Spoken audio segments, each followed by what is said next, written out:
অহংকারীর জায়গা আমি আল্লাহর দরজায় হবে না।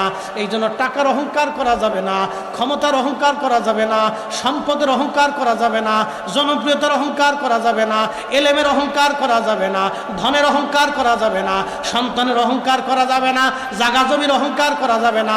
মানব হিসেবে আমাদের কোনো অহংকার নাই, আমলের অহংকার করা যাবে না, এলেমের গৌরব করা যাবে না।